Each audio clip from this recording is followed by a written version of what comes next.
नमस्कार दर्शक बंधुओं, मैं हूं सौरभ। आज हमारे साथ संजीव कुमार मिश्रा जी हैं। संजीव कुमार मिश्रा जी एक बड़े इतिहासकार हैं।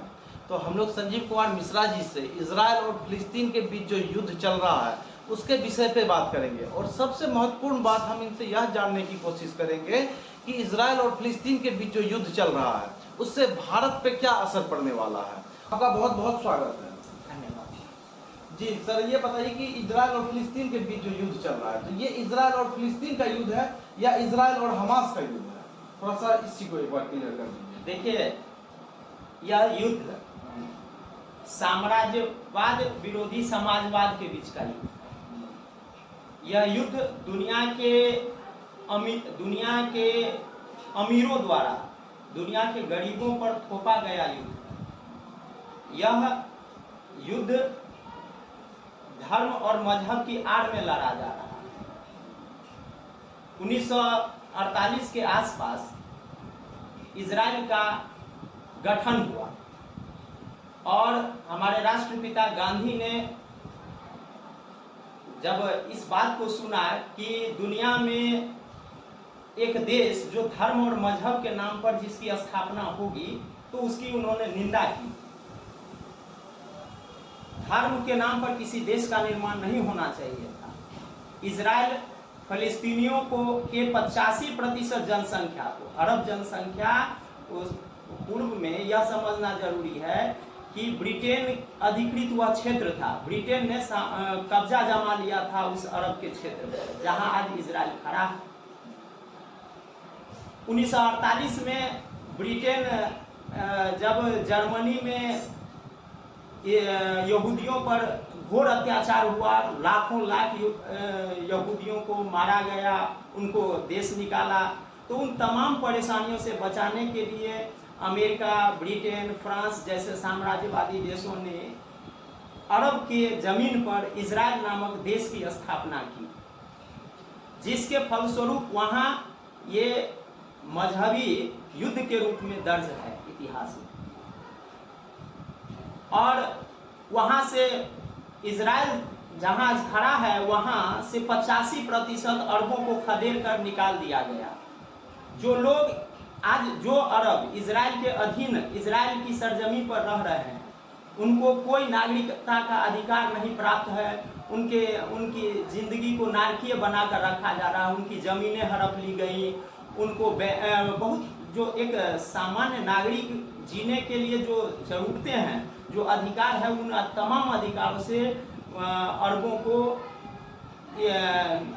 वंचित कर दिया गया, जिसके फलस्वरूप पूरी दुनिया में जो आतंकवाद आज आप देख रहे हैं वह अरब इजराइल संघर्ष का ही नतीजा है, और उसका असर भारत में पर भी पड़ा है। दुनिया के किसी कोने में जब युद्ध होगा तो भारत उससे प्रभावित होता है। अरब से हमारा हजारों वर्षों का पुराना संबंध है, और उस संबंध में तेल का आयात, खाद्यान्न का निर्यात, बहुत सारी चीज़ों से बहुत सारे रोजी रोजगार, बहुत सारे लोग हमारे गरीब मजदूर सब अरबियन देश में रह रहे हैं।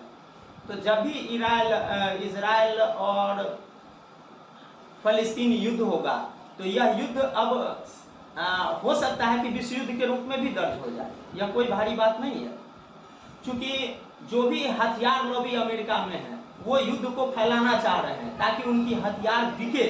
ये एक विचित्र बात है कि जो अमीर लोग हैं वह युद्ध थोपते हैं, जिस युद्ध के जरिए उनके हथियार की बिक्री हो। पूरी दुनिया पर हथियार लॉबियों का कब्जा है।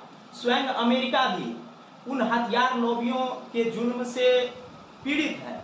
कुछ वर्षों पहले 10 लाख छोटे छोटे बच्चों ने अमेरिकन हथियार लॉबी के खिलाफ अमेरिका में ही प्रदर्शन किया था।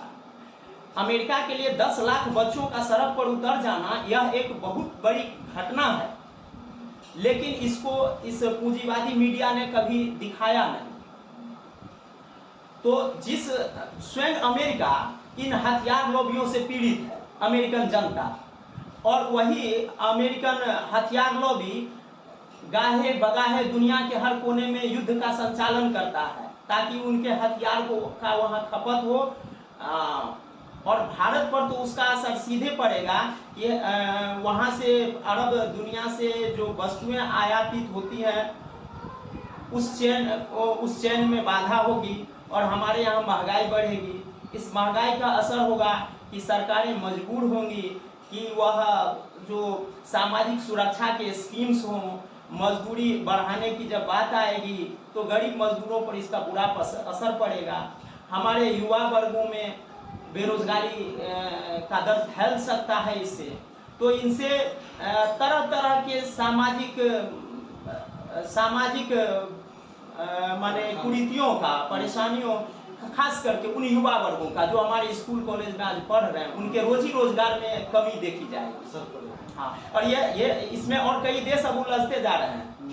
यह सिर्फ इजराइल और अरब का युद्ध नहीं है, यह तो अब इसमें दूसरे देशों में भी इसका असर फैल रहा है, जो मुझे लगता है कि भारत के लिए भारत सरकार को से आग्रह है कि इसको अपनी वैदेशिक नीति के प्रभाव के जरिए, वार्ता के जरिए इस युद्ध को रुकवाया जाए।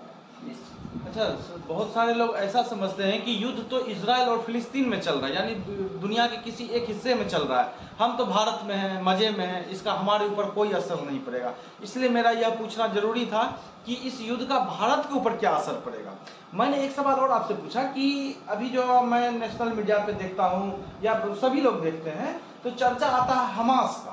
कहने का मतलब ये है कि हमास एक आतंकवादी संगठन है, उसने इजराइल के ऊपर हमला किया, फिर इजराइल ने हमास को मारना शुरू किया। तो बहुत सारे आदमी के दिमाग में ये कंसेप्ट है कि यह युद्ध इजराइल और हमास का है। क्या यह इजराइल और हमास का युद्ध है? हमास का इसमें क्या रोल है?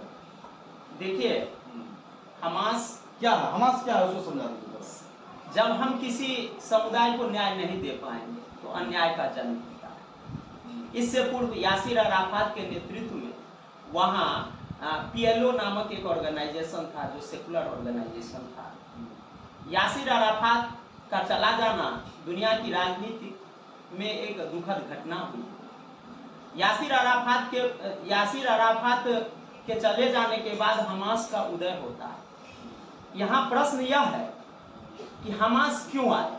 हमास इसलिए आया जब आप वहाँ के फिलिस्तीनी जनता को वहाँ के नागरिकता से संबंधित जो बुनियादी सुविधा है उससे जब आप वंचित कर दिए तो वहाँ का नेतृत्व हमास की ओर जाने लगा, या हमास ने दुनिया भर के वैसे समूहों से अपना रिश्ता बनाया जो हिंसा में विश्वास करते हैं। तो यहाँ हमास से ज़्यादा या अमेरिकन जो सत्ताधारी वर्ग है, अमेरिकन जो हथियार लॉबी हैं, उनकी यह जिम्मेवारी है। उन्होंने आतंकवाद को पैदा किया। पूरी दुनिया में जहाँ कहीं भी आतंकवाद है तो उस आतंकवाद की जड़ें अमेरिकन पूंजीपतियों की विधि व्यवस्था में जाकर अगर देखा जाए तो वहीं से वो पैदा होता है। उनके लिए बार बार मैं यह कहना चाहूँगा कि ये युद्ध उन हथियार लोबियों ने थोपा, हथियार बेचने के नाम पर। सामान्य मनुष्य के लिए युद्ध आपदा है, विपदा है, लेकिन उन हथियार लोबियों के लिए वह आपदा में एक विशाल और अथाह अवसर, इस बात को भी लोगों को समझना पड़ेगा। तो जाहिर है कि यह युद्ध यहीं तक सीमित नहीं होगा, तो इसका असर भारत के शिक्षा, स्वास्थ्य और रोजगार पर पड़ने वाला है। भारत इससे अछूता नहीं रह सकता। आपने कहा कि हमास जब लोगों पे अत्याचार होने लगा, उसके मूलभूत सुविधाओं का हनन होने लगा, तो फिर हमास की उत्पत्ति हुई। अब लोगों का कहना है कि हमास उसके ऊपर अटैक कर देता है, फिर जाकर के इजराइल उसको मारता है। तो अब इस युद्ध में क्या लगता है, फिलिस्तीन जितना बचा हुआ है इजराइल के अंदर या इधर जो गाजा पट्टी का एरिया है, तो ये इजराइल इन सबको खत्म कर देगा क्या, ऐसा लगता है? इसकी क्या गारंटी है कि अमेरिकन हथियार लॉबी हमास को न मदद करता है? जब हमास, आखिर यह समझना यहाँ जरूरी है कि वो अमेरिकन साम्राज्यवादी शक्तियां आज तक इजराइल पर यह दबाव क्यों नहीं बना पाया कि वहाँ जो फिलिस्तीन के लोग हैं उनके नागरिकता से संबंधित जो बुनियादी अधिकार है उस अधिकार से वंचित किए जाने पर वह क्यों चुपती है? दुनिया में कहीं भी आतंकवाद आया है जिसको ये पूंजीवादी मीडिया, ये आप जितने भी मुख्य धारा की मीडिया को देख रहे हैं, ये जन विरोधी मीडिया है। यहाँ वो मीडिया घराना अपने वह ज्ञान पर कम, जानकारी पर कम, वह अपने आर्थिक हितों के जरिए सत्ताधारियों से मिलकर के लोगों को गुमराह कर रहा है। तो मुख्य इस युद्ध को फैलाने में, प्रथम और द्वितीय विश्व युद्ध को फैलाने में भी वहाँ के उन पूंजीवादी मीडिया का हाथ था। मीडिया ने बढ़ा चढ़ा कर दो देशों की जनताओं की भावनाओं को उभारा था, जिसके चलते प्रथम विश्व युद्ध भी हुआ और द्वितीय विश्व युद्ध भी हुआ। और यह जो है वर्तमान इजराइल और फिलिस्तीन समस्या, यह भी उन्हीं पूंजीवादी और साम्राज्यवादी देशों द्वारा थोपी गई समस्या। इनका हल भी उन्हीं के हाथ में है, जो वह नहीं होने देंगे। कहने का मतलब कि हमास को फिलिस्तीन के का ही माना जाए। हमास और फिलिस्तीन एक ही है। हमास को अलग से आतंकवादी संगठन नहीं माना जाए, क्योंकि फिलिस्तीन के लोगों का सपोर्ट है। हाँ, निश्चित। अब प्रतिदिन आप जब देखेंगे तो सड़क पर चलना मुश्किल है। एक फिलिस्तीन जो इजराइल का नागरिक, इजराइल के क्षेत्र में है, और वह सड़क से बाहर नहीं निकल सकता, वह किसी से बात नहीं कर सकते हैं। वो बहुत तरह की उनकी दुश्वारियां हैं जो कहीं नहीं जा सकती। और ये जो मुख्य मीडिया है वह इजराइल के दबाव में, या शक्तिशाली ये जो साम्राज्यवादी पूंजीवादी शक्तियां हैं उनके दबाव में फिलिस्तीनी लोगों की समस्याओं को वह सामने नहीं ला पा रहा, नहीं लाना चाह रहा। अच्छा, नहीं लाना चाह रहा। एक चीज़ और कि हमारे देश के प्रधानमंत्री मोदी जी ने पहले ही कहा कि मैं इजराइल के साथ हूँ, और भी विश्व के दूसरे देशों ने, यूएन ने, अमेरिका ने भी कहा कि मैं इजराइल के साथ हूँ। तो ऐसा क्यों है कि कोई फिलिस्तीन के साथ, जो अरब कंट्री है उनको छोड़कर, कुछ अरब कंट्री को छोड़ के बाकी के देश इजराइल के साथ खड़े हैं? देखिए, भारत को कहाँ रहना चाहिए इस चीज़ को थोड़ा सा देखिए। भारत जब आज़ादी की लड़ाई लड़ रहा, तो उस आज़ादी के दौर में ही हमारे स्वतंत्रता सेनानियों ने एक वैदेशिक नीति भी तैयार की थी। उस विदेश नीति के तहत यह घोषित हुआ था, हमारे उन पूर्वजों ने, स्वतंत्रता सेनानियों ने यह घोषित किया था कि भारत जब आज़ाद होगा तो वह दुनिया के उन तमाम पीड़ित वर्गों को न्याय दिलाने का, जो पीड़ित समुदाय है उसको उसके हक और हकूक दिलाने का प्रयास करेगा। तो हम कहीं ना कहीं उस अपनी जिम्मेवारी से, वैश्विक जिम्मेवारी से हमारे राजनेता अब बचना चाहते हैं। इजराइल हमास क्यों आया, इस बात को भी उनको अंकित करना पड़ेगा। जब तक इजराइल में बसने वाले फलस्तीनी नागरिकों को नागरिक सुविधाओं से लैस नहीं किया जाता है, हमास ताकतवर होगा। जब न्याय की शक्तियों का आप दमन करेंगे तो अन्याय की शक्तियां उठेंगी। एक चीज आप जब पूरी दुनिया के मीडिया को देखेंगे तो मैं यह खोलना चाहता हूं कि अगर अमेरिका में मास किलिंग होता है, शूटिंग होती है, निर्दोष बच्चों, दर्जनों बच्चों को कोई गोली मार देता है, तो अमेरिकन मीडिया यह छापता है कि एक पागल लड़के ने इतने लोगों की हत्या, विक्षिप्त युवक। जब कोई जो मुस्लिम समुदाय से खुदा न खास्ता संबंध रखते हैं, उस युवक ने कोई गलती कर दी, तो यूरोपियन मीडिया दिखाता है कि इस्लामिक टेररिस्ट ने ऐसा किया। तो ये जो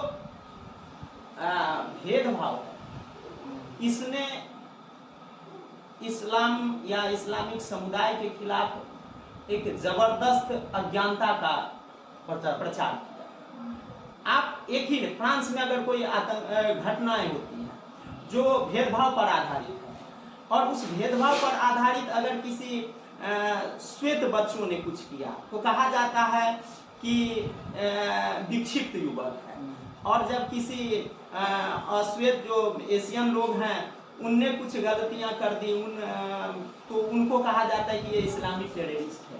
तो यह जो ब्रांड है कि किसी को आप विक्षुब्ध युवक कहते हैं और किसी को आप एक टेररिस्ट के रूप में पहले ही दर्ज कर देते। न्यायालय ने नहीं कहा, लेकिन वहां की मुख्य धारा की मीडियाओं ने उस युवक को टेररिस्ट का दर्जा दे दिया। तो हम समझते हैं कि ये जो मजहबी उन्माद पूरी दुनिया के इन पूंजीवादी मीडियाओं द्वारा एक मजहबी उन्माद फैलाया जा रहा है और इस्लामिक जगत को बदनाम किया जा रहा है, इससे बचना चाहिए। इसी से पूरा सिस्टम विश्व का तालमेल खराब करके हाँ, रखा हुआ है। हाँ, अरब जब इतिहास में जाते हैं तो पूरी दुनिया में संस्कृति और सभ्यता का यह परिचायक रहा है। इसने हमें ज्ञान विज्ञान की कई शाखाओं को अरब ने जन्म दिया और यह दुखद है कि उस अरबियन क्षेत्र को इन साम्राज्यवादी मल्लयुद्धों ने नेस्तनाबूद कर दिया या करने पर आतुर है। वहाँ जितने भी तानाशाह हैं अरब जगत में, वह अमेरिका का सहारा पाता है, अमेरिका उसको मदद करता है। तो इस बात को देखा जाना चाहिए कि अमेरिका खुद को डेमोक्रेसी कहता है और दुनिया के अन्य जगहों पर वह तानाशाहों के साथ खड़ा होता है। वह राजतंत्र निरंकुश राजतंत्रों के संग खड़ा होता है। तो उसके इस लोकतंत्र विरोधी द्वंद्व को लोगों को समझना चाहिए। चलिए, बहुत बहुत धन्यवाद आपका। ये थे हमारे साथ संजीव कुमार मिश्रा जी, एक बड़े इतिहासकार हैं। आपने इनसे सुना कि इजराइल और फिलिस्तीन के बीच जो युद्ध चल रहा है उसका क्या मूल संरचना है और क्यों यह युद्ध छेड़ा गया, इससे किसको लाभ है और भारत के ऊपर इसका क्या असर पड़ेगा।